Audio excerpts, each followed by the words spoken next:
Hello students, today we will be going over Chapter 6 Prerequisite Skills. Basically it's distance, rate, and time problems. Hopefully this is just a review for you. It's page 106 in the yellow packet. So remember, distance is the rate times the time if we're trying to find distance. If we're trying to find the rate, we say the distance divided by the time. If we're trying to find the time, we say it's the distance divided by the rate. So if we go on to number 1, it's going to ask us what formula do we use and what have we been given, substitute, and solve. So it's fairly straightforward. So it says a person drives a car at 50 miles per hour. How far can he travel in 2.5 hours? So if you see the words how far, we know that's going to be distance. So all we have to do is say distance equals rate times time. So we said the rate is 50 miles per hour. So we say D equals 50. And he traveled for 2.5 hours. So it's times 2.5. So if we take our handy dandy calculator, we can say this is the formula that we're using. Right there, you write that down. What have we been given? We've been given the rate equals that.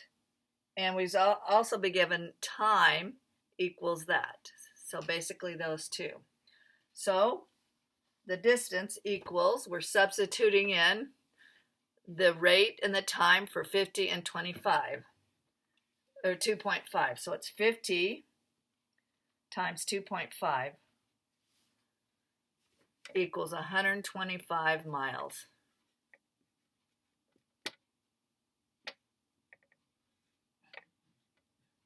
There you go. Okay. All right, number 2. A train travels 120 miles per hour for 330 miles.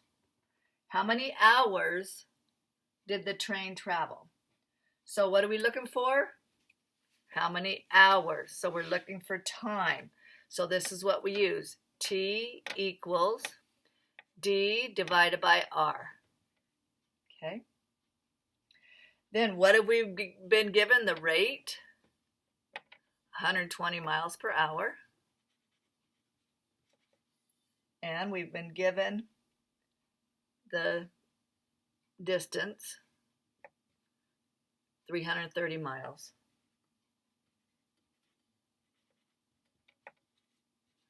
So again, if we're trying to find the time, we take the distance divided by the rate.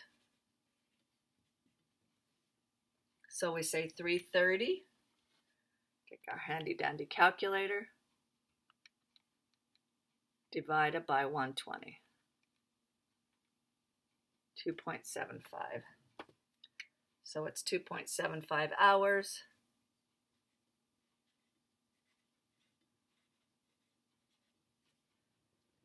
Which translate 2 3/4 hours.